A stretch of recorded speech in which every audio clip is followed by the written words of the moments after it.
Louvado seja nosso Senhor Jesus Cristo, para sempre seja louvado. Então, irmãos e irmãs, bom dia, bem-vindos a esse momento de reflexão da Palavra de Deus. Nessa sexta-feira, no dia 14 de fevereiro, essa passagem, Marcos capítulo 7, versículo 31 ao 37. Não deixe de dar o seu gostei e compartilhar esse vídeo com a sua comunidade. Vamos então iniciar a proclamação do Evangelho. Proclamação do Evangelho de nosso Senhor Jesus Cristo, segundo São Marcos. Glória a vós, Senhor.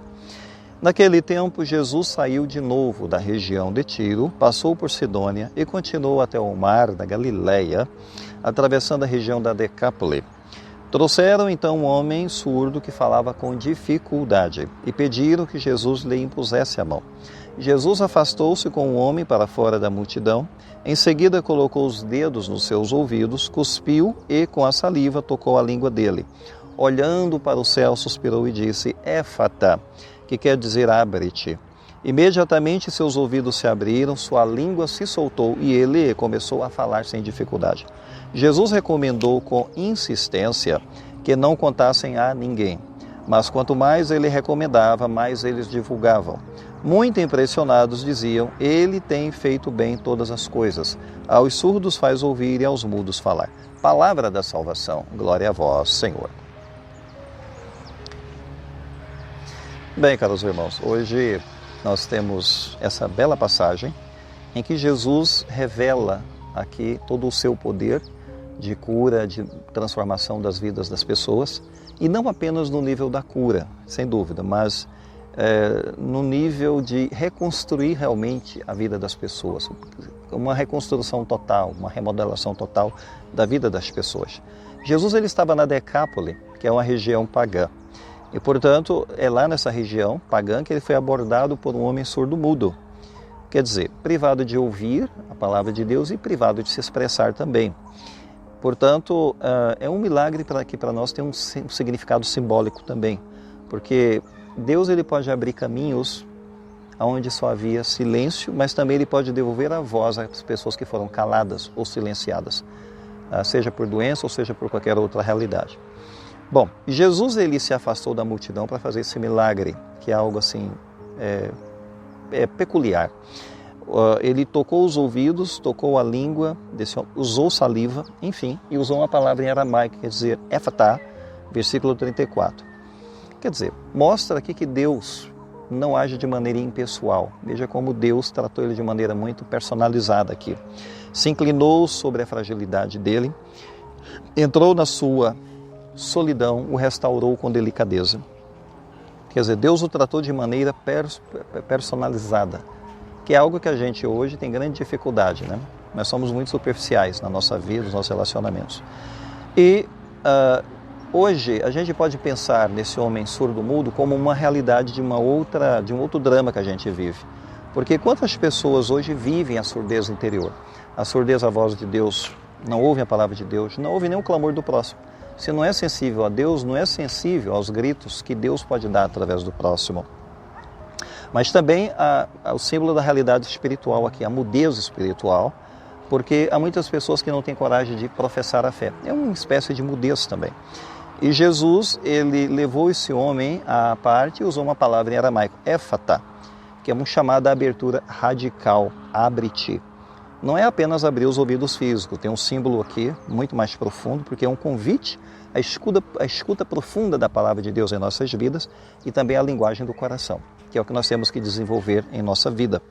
E Jesus, ele quer nos despertar para ouvir em meio aos ruídos do mundo, que é um outro desafio.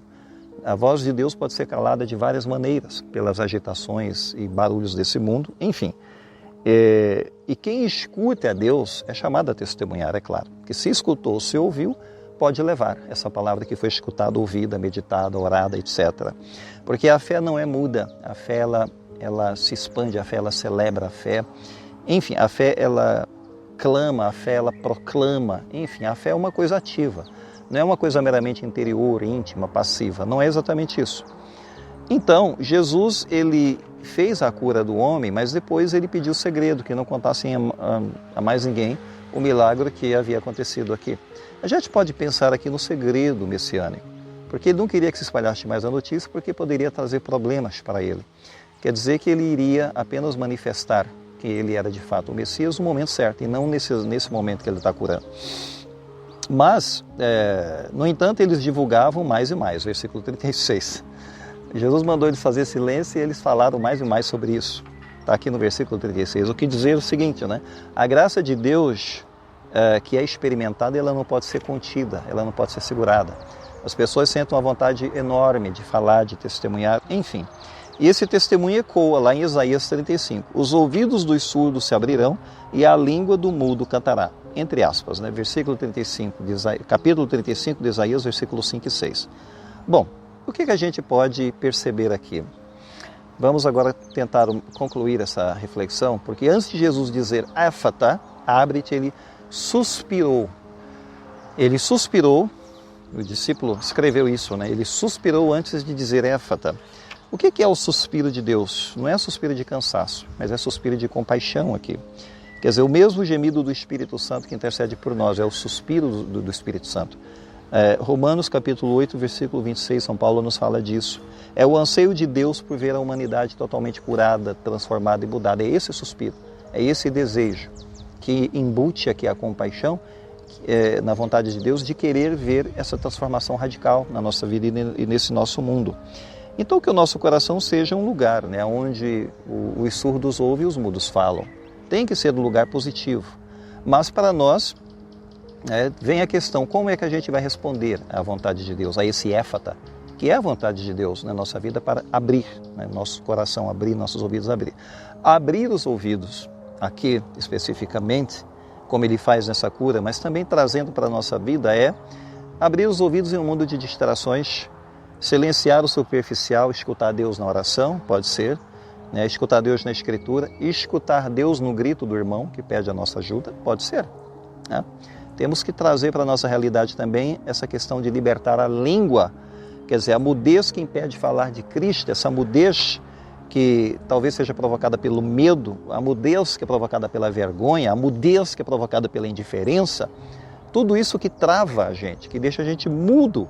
Quer dizer, que a gente fica tão travado que não tem coragem de expor, né, essa esperança para o mundo que Cristo veio trazer. Vamos pensar nisso, nessa realidade do surdo-mudo, que é uma realidade que toca a nossa vida. E vamos agora concluir com a bênção final. O Senhor esteja convosco, Ele está no meio de nós. Abençoe-vos Deus Todo-Poderoso, o Pai, o Filho e o Espírito Santo. Amém. Fiquemos em paz, irmãos, o Senhor nos acompanhe.